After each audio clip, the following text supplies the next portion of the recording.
This is Aldous Huxley, a man haunted by a vision of hell on earth. A searing social critic, Mr. Huxley, 27 years ago, wrote Brave New World, a novel that predicted that someday the entire world would live under a frightful dictatorship. Today, Mr. Huxley says that his fictional world of horror is probably just around the corner for all of us. We'll find out why in a moment. The Mike Wallace Interview, presented by the American Broadcasting Company in association with the Fund for the Republic, brings you a special television series discussing the problems of survival and freedom in America. Good evening. I'm Mike Wallace. Tonight's guest, Aldous Huxley, is a man of letters, as disturbing as he is distinguished. Born in England, now a resident of California, Mr. Huxley has written some of the most electric novels and social criticism of this century. He's just finished a series of essays called Enemies of Freedom, in which he outlines and defines some of the threats to our freedom in the United States. And Mr. Huxley, right off the bat, let me ask you this. As you see it, who and what are the enemies of freedom here in the United States? Well, I don't think you can say who in the United States. I don't think there are any sinister persons deliberately trying to rob people of their freedom.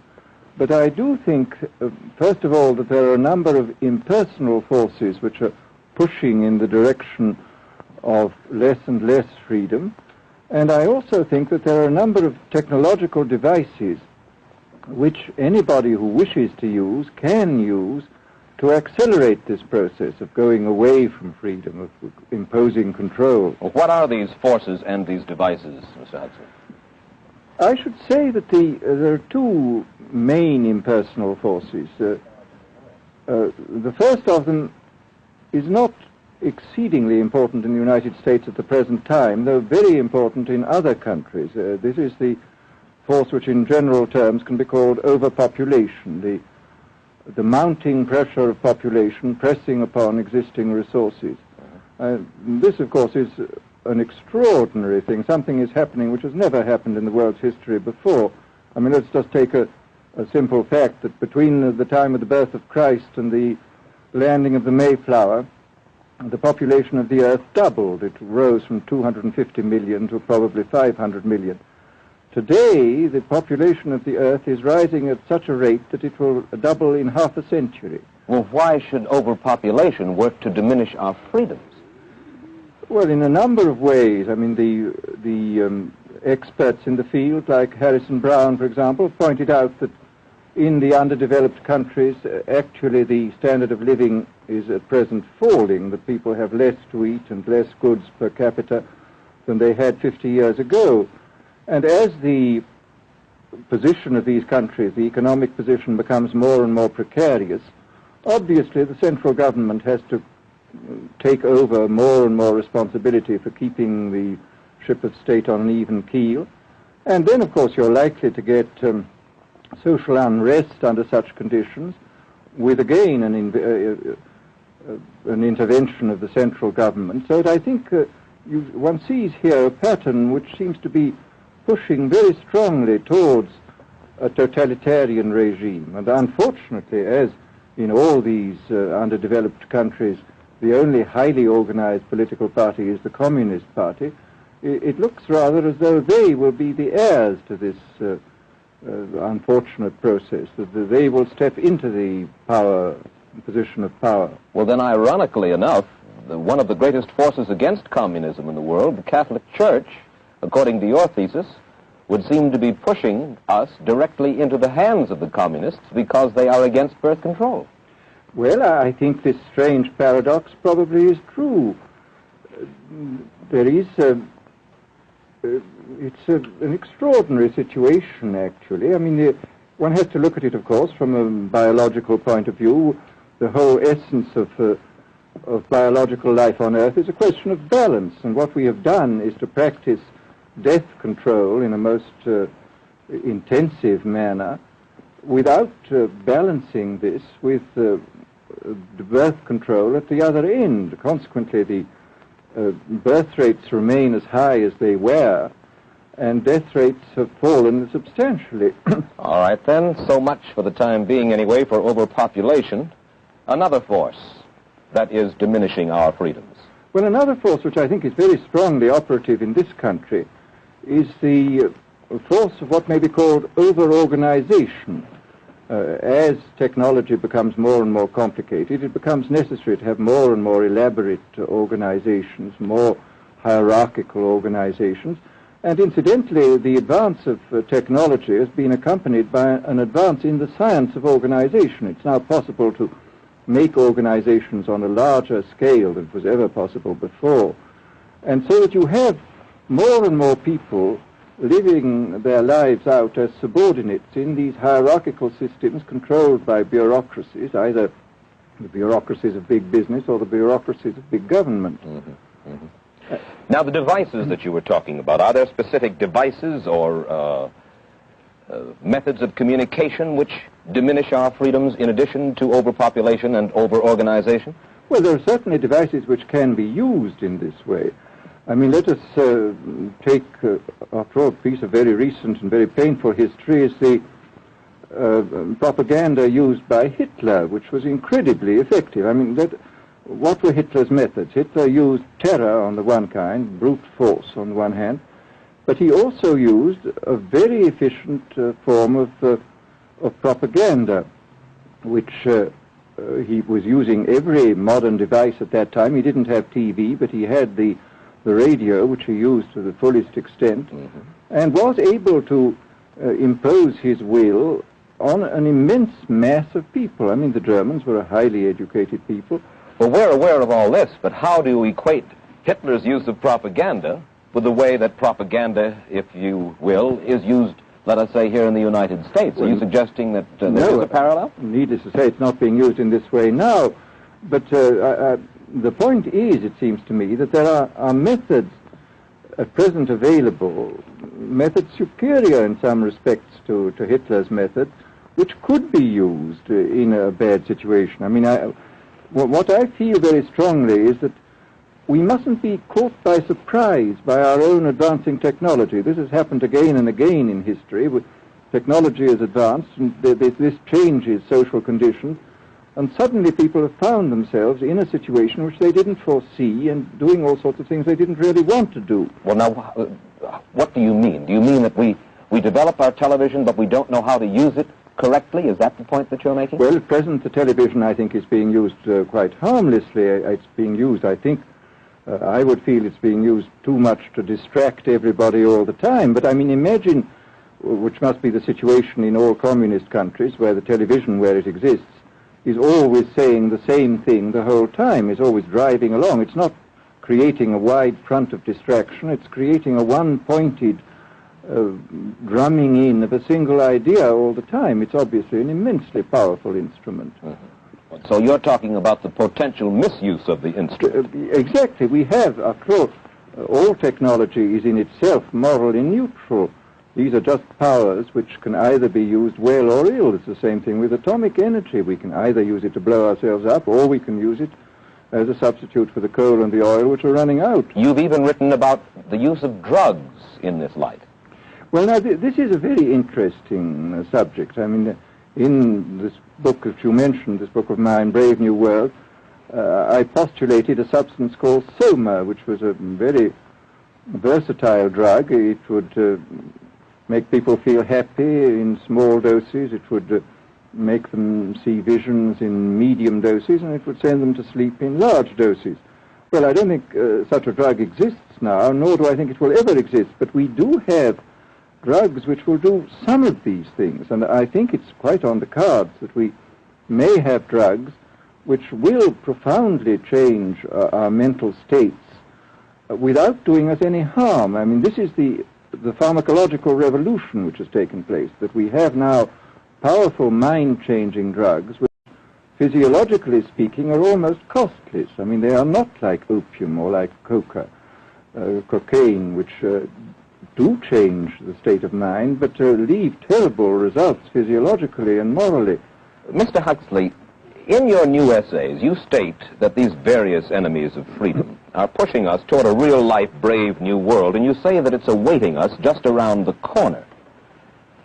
First of all, can you detail for us what life in this brave new world which you fear so much, or what life might be like? Well, to start with, I think this kind of the dictatorship of the future, I think will be very unlike the dictatorships which we've been familiar with in the immediate past. I mean, take another book prophesying the future, which was a very remarkable book, George Orwell's 1984. Mm-hmm. Well, this book was written at the height of the Stalinist regime and just after the Hitler regime. And there he foresaw a dictatorship using entirely the methods of terror, the methods of physical violence. Now, I think what is going to happen in the future is the dictators will find, as the old saying goes, that you can do everything with bayonets except sit on them. That if you want to preserve your power indefinitely, you have to get the consent of the ruled. And this they will do partly by drugs, as I foresaw in Brave New World, partly by these new techniques of propaganda. They will do it by bypassing the sort of rational side of man and appealing to his subconscious and his deeper emotions and his physiology even, and so making him actually love his slavery. I mean, I think this is the danger, that actually people may be in some ways happy under the new regime, but they will be happy in a situation where they oughtn't to be happy. But let me ask you this. You're talking about a world that could take place within the confines of a totalitarian state. Let's become more immediate, more urgent about it. We believe, anyway, that we live in democracy here in the United States. Do you believe that this brave new world that you talk about could, let's say, in the next quarter century, the next century, could come here to our shores? I think it could. I mean, that's why I feel it's so extremely important here and now to start thinking about these problems, not to let ourselves be taken by surprise by the new advances in technology. I mean, for example, in regard to the use of the drugs, we know there's enough evidence now for us to be able, on the basis of this evidence and using a certain amount of creative imagination, to foresee the kind of uses which could be made by people of bad will with these things, and to attempt to forestall this. And in the same way, I think with these other methods of propaganda, we can foresee and we can do a good deal to forestall. I mean, after all, the price of freedom is eternal vigilance.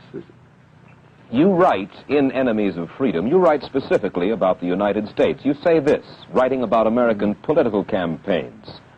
You say, all that is needed is money and a candidate who can be coached to look sincere. Political principles and plans for specific action have come to lose most of their importance. The personality of the candidate, the way he is projected by the advertising experts, are the things that really matter. Well, this is, during the last campaign, there was a great deal of this kind of statement by the advertising managers of the campaign parties, this idea that the candidates had to be merchandised as though they were soap or toothpaste, and that you had to depend entirely on the personality. I mean, the personality is important, but there are certainly people with an extremely amiable personality, particularly on TV, who might not necessarily be very good in positions of political trust. Well, do you feel that men like Eisenhower, Stevenson, Nixon, with knowledge of forethought, were trying to pull the wool over the eyes of the American public? No, but they were being advised by powerful advertising agencies who were making campaigns of a quite different kind from what had been made before. And I think we shall see probably all kinds of new devices coming into the picture. I mean, for example, this thing which got a good deal of publicity last autumn, subliminal projection. I mean, as it stands, this thing, I think, is of no menace to us at the moment. But I was talking the other day to one of the people who has done most experimental work in the psychological laboratory with this, who was saying precisely this, that it is not at the moment a danger, but once you've established a principle that something works, you can be absolutely sure that the technology of it is going to improve steadily. And his view of the subject was that, well, maybe they will use it to some extent in the 1960 campaign, but they will probably use it a good deal and much more effectively in the 1964 campaign, because this is the kind of rate at which technology advances. And we'll be persuaded to vote for a candidate that we do not know that we are being persuaded to vote for. Exactly. I mean, this is the rather alarming feature, that you're being persuaded below the level of choice and reason. In regard to advertising, which you mentioned just a little ago, in your writing, particularly in Enemies of Freedom, you attack Madison Avenue, which controls most of our television and radio advertising, newspaper advertising, and so forth. Why do you consistently attack the advertising agency? Well, no, I think that advertisement plays a very necessary role, but the danger, it seems to me, in a democracy is this. I mean, what does a democracy depend on? A democracy depends on the individual voter making an intelligent and rational choice for what he regards as his enlightened self-interest in any given circumstance.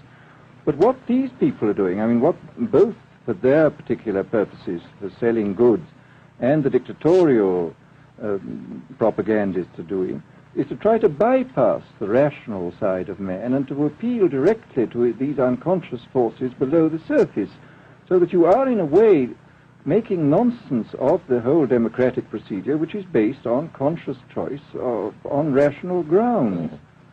Of course, well, maybe you have just answered this next question, because in your essay you write about television commercials, not just political commercials, but television commercials as such, and how, as you put it, today's children walk around singing beer commercials and toothpaste commercials, and then you link this phenomenon in some way with the dangers of a dictatorship. Now, could you spell out the connection, or how do you feel that you have done so sufficiently? Well, I mean, here, this whole question of children, I think, is a terribly important one, because children are quite clearly much more suggestible than the average grown-up. And again, suppose that for one reason or another all the propaganda was in the hands of one or very few agencies, you would have an extraordinarily powerful force playing on these children, who after all are going to grow up and be adults quite soon. I do think that this is not an immediate threat, but it remains a possible threat. And you said something to the effect in your essay that the children of Europe used to be called cannon fodder, and here in the United States they are television and radio fodder. Well, after all, you can read in the trade journals the most lyrical accounts of how necessary it is to get hold of the children, because then they will be loyal brand buyers later on. Mm-hmm. But, I mean, again, you just translate this into political terms. The dictator says they will be loyal ideology buyers when they're grown up. We hear so much about brainwashing as used by the communists. Do you see any brainwashing other than that which we've just been talking about that is used here in the United States? Other forms of brainwashing? Not in the form that has been used in China and in Russia, because this is essentially the application of propaganda methods, the most violent kind, to individuals. It's not a shotgun method like the advertising method. It's a way of getting hold of the person and playing both on his physiology and his psychology till he really breaks down, and then you can implant a new idea in his head. I mean, the descriptions of the methods are really blood-curdling when you read them, and not only the methods applied to political prisoners, but the methods applied, for example, to the training of the young communist administrators and missionaries. They receive an incredibly tough kind of training, which causes about 25% of them to break down or commit suicide, but produces 75% of completely one-pointed fanatics. The question, of course, that keeps coming back to my mind is this. Obviously, politics in themselves are not evil. Television is not in itself evil. Atomic energy is not evil. And yet you seem to fear that it will be used in an evil way. Why is it that the right people will not, in your estimation, use them? Why is it that the wrong people will use these various devices and for the wrong motives? Well, I think one of the reasons is that these are all instruments for obtaining power, and obviously the passion for power is one of the most moving passions that exist in man, and after all, all democracies are based on the proposition that power is very dangerous and that it's extremely important not to let any one man or any one small group have too much power for too long a time. After all, what are the British and American constitutions except devices for limiting power? And all these new devices are extremely efficient instruments for the imposition of power by small groups over larger masses. Well, you ask this question yourself in Enemies of Freedom. I'll put your own question back to you. You ask this: in an age of accelerating overpopulation, of accelerating overorganization, and ever more efficient means of mass communication, how can we preserve the integrity and reassert the value of the human individual? You put the question. Now here's your chance to answer it, Mr. Huxley. Well, this is obviously, first of all, it's a question of education. I think it's terribly important to insist on individual values. I mean, there is a tendency, as you probably read a book by White, The Organization Man, a very interesting, valuable book, I think, where he speaks about the new type of group morality, group ethic, which speaks about the group as though the group was somehow more important than the individual. But this seems, as far as I'm concerned, to be in contradiction with what we know about the genetical makeup of human beings, that every human being is unique. And it is, of course, on this genetical basis that the whole idea of the value of freedom is based. And I think it's extremely important for us to stress this in all our educational life. And I would say it's also very important to teach people to be on their guard against the sort of verbal booby traps into which they're always being led, to analyze the kind of things that are said to them. Well, I think there is this whole educational side, and I think there are many more things that one could do to strengthen people and to make them more aware of what was being done. You're a prophet of decentralization. Well, yes, if this is feasible. It's one of the tragedies, it seems to me. I mean, many people have been talking about the importance of decentralization in order to give back to the voter a sense of direct power. I mean, the voter in an enormous electorate feels quite impotent, and his vote seems to count for nothing. This is not true where the electorate is small and where he is dealing with a group which he can manage and understand. And if one can, as Jefferson, after all, suggested, break up the units into smaller and smaller units, and so get a real self-governing democracy. Well, that was all very well in Jefferson's day, but how can we revamp our economic system and decentralize and at the same time meet militarily and economically the tough challenge of a country like Soviet Russia? Well, I think the answer to that is that there are, it seems to me that the production, industrial production, is of two kinds. I mean, there are some kinds of industrial production which obviously need the most tremendously high centralization, like the making of automobiles, for example. But there are many other kinds where you could decentralize quite easily and probably quite economically, and that you would then have this kind of decentralized life. After all, you begin to see it now if you travel through the South, this decentralized textile industry which is springing up there. Mr. Huxley, let me ask you this, quite seriously. Is freedom necessary? As far as I'm concerned, it is, yes. Why? Is it necessary for a productive society? Yes, I should say it is. I mean, a genuinely productive society. I mean, I think you could produce plenty of goods without much freedom, but I think the whole sort of creative life of man is ultimately impossible without a considerable measure of individual freedom, that initiative, creation, all these things which we value, and I think value properly, are impossible without a large measure of freedom. Well, Mr. Huxley, take a look again at the country which is in the stance of our opponent anyway it would seem to be there, Soviet Russia. It is strong and getting stronger economically, militarily.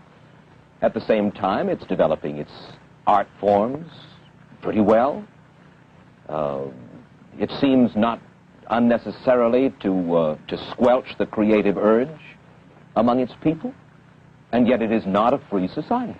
It's not a free society, but here is something very interesting, that those members of the society, like the scientists who are doing the creative work, are given far more freedom than anybody else. I mean, it's a privileged aristocratic society in which, provided that they don't poke their noses into political affairs, these people are given a great deal of prestige, a considerable amount of freedom, and a lot of money. I mean, this is a very interesting fact about the new Soviet regime, and I think what we're going to see is a people on the whole with very little freedom, but with an oligarchy on top enjoying a considerable measure of freedom and a very high standard of living. And the people down below, the epsilons down below, enjoying very little. And you think that that kind of situation can long endure? I think it can certainly endure much longer than a situation in which everybody is kept down. Because, I mean, they can certainly get their technological and scientific results on such a basis. Well, the next time that I talk to you then, perhaps we should investigate further the possibility of the establishment of that kind of a society, where the drones work for the queen bees up above. Well, but yes, but I must say I still believe in democracy. If we can make the best of the creative activities of the people on top, plus those of the people on the bottom, so much the better. Mr. Huxley, I surely thank you for spending this half hour with us, and I wish you Godspeed, sir. Thank you. Aldous Huxley finds himself these days in a peculiar and disturbing position. A quarter of a century after prophesying an authoritarian state in which people were reduced to ciphers, he can point at Soviet Russia and say, "I told you so." The crucial question, as he sees it now, is whether the so-called free world is shortly going to give Mr. Huxley the further dubious satisfaction of saying the same thing about us. Stay tuned for a preview of next week's interview. Till then, Mike Wallace, good night.